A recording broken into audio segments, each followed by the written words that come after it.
آج ہم ایک ایسی کتاب پر بات کرنے جا رہے ہیں جو ایک بہت بڑا دعویٰ کرتی ہے۔ دعویٰ یہ ہے کہ مسلم دنیا کے خلاف ایک عالمی نظریاتی جنگ جاری ہے اور اس کا منصوبہ ایک امریکی تھنک ٹینک نے تیار کیا ہے۔ تو سوال یہ ہے کہ مسلم دنیا میں جو یہ آگ لگی ہوئی ہے، کیا اسے باہر سے کوئی ہوا دے رہا ہے؟ کیا یہ سب کچھ اندرونی معاملہ ہے یا اس کے پیچھے کوئی بڑی سوچی سمجھی کہانی ہے؟ چلیں دیکھتے ہیں کہ آج کی اس گفتگو میں ہم کن کن چیزوں پر نظر ڈالیں گے۔ ہم الزام سے شروع کریں گے، پھر منصوبے کی گہرائی میں اتریں گے، دیکھیں گے کہ میدان جنگ میں کون کون سی مہرے ہیں، ان کو لڑانے کی حکمت عملی کیا ہے، اور آخر میں اس کھیل کا اصل ہدف کیا ہے۔ تو آئیے سب سے پہلے یہ سمجھتے ہیں کہ آخر یہ الزام ہے کیا؟ دیکھیں، بنیادی دلیل یہ ہے کہ ایک باقاعدہ منظم نظریاتی جنگ چل رہی ہے، اور اس جنگ کا مقصد مسلم دنیا کو اندر سے کمزور کرنا ہے۔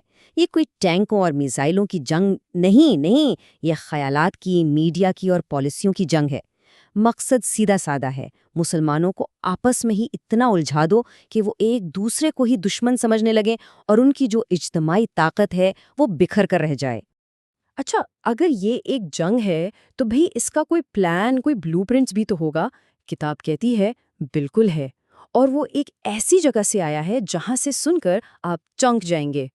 اس رپورٹ پر آنے سے پہلے یہ سمجھنا بہت ضروری ہے کہ یہ رینڈ کارپوریشن ہے کیا چیز۔ یہ کوئی عام سا ادارہ نہیں ہے، یہ امریکہ کا ایک بہت ہی با اثر تھنک ٹینک ہے، یعنی ایک ایسی فیکٹری جہاں پالیسیاں اور حکمت عملی بنتی ہیں، اور ان کی تحقیق اور تجزیے اکثر امریکی فوج اور حکومت کی پالیسیوں کی بنیاد بنتے ہیں۔ یوں سمجھ لیں کہ ان کی کہی ہوئی بات واشنگٹن کے بڑے ایوانوں میں گونجتی ہے۔ اور یہی ادارہ 2004 میں ایک رپورٹ شائع کرتا ہے۔ عنوان ہے سول ڈیموکریٹک اسلام، لیکن عنوان کا اگلا حصہ زیادہ دلچسپ ہے: پارٹنرز، ریسورسز اینڈ اسٹریٹجیز، یعنی شراکت دار، وسائل اور حکمت عملی۔ یہ عنوان خود چیخ کر کہہ رہا ہے کہ یہ صرف کوئی ریسرچ پیپر نہیں ہے، یہ ایک ایکشن پلان ہے۔ کون ہمارے دوست ہوں گے، انہیں کیا دیا جائے گا، اور ان کو استعمال کرنے کی حکمت عملی کیا ہوگی۔ اور یہاں سے یہ رپورٹ مسلم دنیا کو ایک شطرنج کی بساط کی طرح دیکھنا شروع کر دیتی ہے۔ اب سوال یہ ہے کہ اس بساط پر کھلاڑی کون ہے اور پیادے کون ہیں؟ رپورٹ بہت ہوشیاری سے پوری مسلم دنیا کو 4 بڑے گروہوں میں تقسیم کر دیتی ہے: بنیاد پرست، روایت پسند، جدت پسند اور سیکولر۔ آئیے ذرا دیکھتے ہیں کہ منصوبہ سازوں کی نظر میں یہ لوگ کون ہیں۔ تو سب سے پہلے ہیں بنیاد پرست۔ رپورٹ کے مطابق یہ وہ لوگ ہیں جو مغربی نظریات کو سیدھا چیلنج کرتے ہیں، اور اسی لیے انہیں سب سے بڑا خطرہ اور دشمن سمجھا جاتا ہے۔ پھر آتا ہے دوسرا اور سب سے بڑا گروہ، روایت پسندوں کا۔ یہ امت کی وہ خاموش اکثریت ہے جو اپنے دین اور اپنی روایات سے جڑی ہوئی ہے۔ یہ بنیاد پرستوں کی طرح کھل کر تصادم نہیں کرتے، لیکن ان کی یہی روایتی طاقت، ان کی جڑیں مغرب کے لیے ایک بہت بڑا چیلنج ہیں۔ تیسرے نمبر پر ہیں جدت پسند۔ یہ وہ لوگ ہیں جو کہتے ہیں کہ اسلام کو جدید مغربی اقدار کے مطابق ڈھالنا چاہیے، اور ظاہر ہے رپورٹ انہیں ایک بہت قیمتی اثاثے اور ایک ممکنہ اتحادی کے طور پر دیکھتی ہے۔ اور آخر میں آتے ہیں سیکولر۔ یہ وہ ہیں جو چاہتے ہیں کہ مذہب اور ریاست بالکل الگ ہو جائیں، بالکل مغربی ماڈل کی طرح، اور یہ بھی مغرب کے لیے فطری دوست ہیں۔ تو جب مہرے پہچان لیے گئے، بساط بچھ گئی، تو پھر کھیل کا منصوبہ کیا ہے؟ یہاں سے اس حکمت عملی کا سب سے خطرناک پہلو سامنے آتا ہے، جو ہے تقسیم در تقسیم۔ یہ حکمت عملی لڑاؤ اور حکومت کرو کے پرانے فارمولے کی ایک بہت ہی جدید اور خطرناک شکل ہے۔ پہلا قدم، مسلمانوں کے 2 سب سے بڑے اور دین سے محبت کرنے والے گروہوں یعنی بنیاد پرستوں اور روایت پسندوں کو آپس میں لڑا دو۔ دوسرا قدم، جو روایت پسند ہیں ان کے اندر بھی مزید پھوٹ ڈال دو۔ اور تیسرا اور چوتھا قدم، اپنے جو حامی ہیں یعنی جدت پسند اور سیکولر، انہیں طاقت دو، انہیں مضبوط کرو، اور ان سب کا ایک الگ محاذ بنا دو۔ تو اس کھیل کے 2 رخ ہیں، ایک ہی سکے کے 2 پہلو ہیں، سمجھیں۔ ایک طرف تو ہے تصادم پیدا کرنا، بنیاد پرستوں اور روایت پسندوں کے بیچ میں ہر چھوٹے بڑے اختلاف کو اتنا بڑا بنا دو کہ وہ ایک دوسرے کے دشمن بن جائیں۔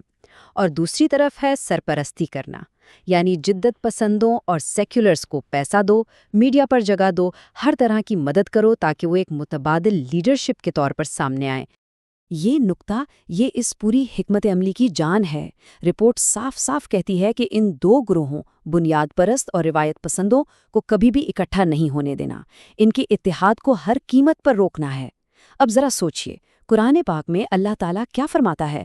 وَلَا تَنَازَعُوا فَتَفْشَلُوا، کہ آپس میں جھگڑا مت کرو ورنہ تم کمزور ہو جاؤ گے اور تمہاری ہوا اکھڑ جائے گی۔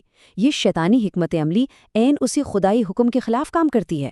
اور اس کے بالکل برعکس ہماری اپنی تاریخ ہمیں کیا سکھاتی ہے؟ تحریک پاکستان کی مثال لے لیں۔ جب تمام مسلکوں کے علماء اور عوام نے اپنے سارے اختلاف بھلا کر ایک ہوئے، اتحاد قائم کیا، تو اللہ نے انہیں اتنا بڑا انعام دیا، ایک ملک عطا کیا۔ یہ رپورٹ اسی اتحاد کی جڑ کاٹنے کا منصوبہ ہے۔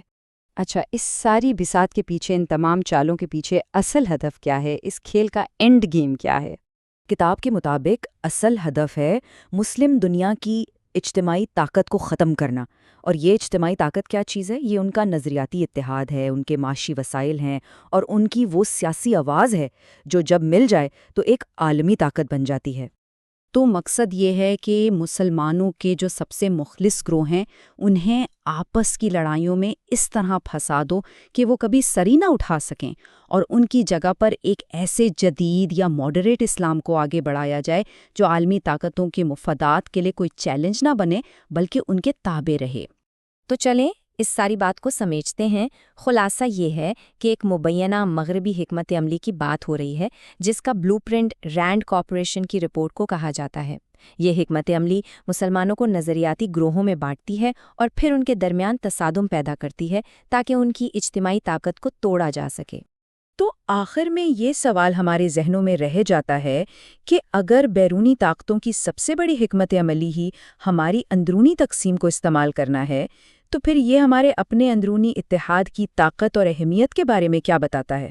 شاید اس کا جواب ہم سب کے سامنے ہی موجود ہے۔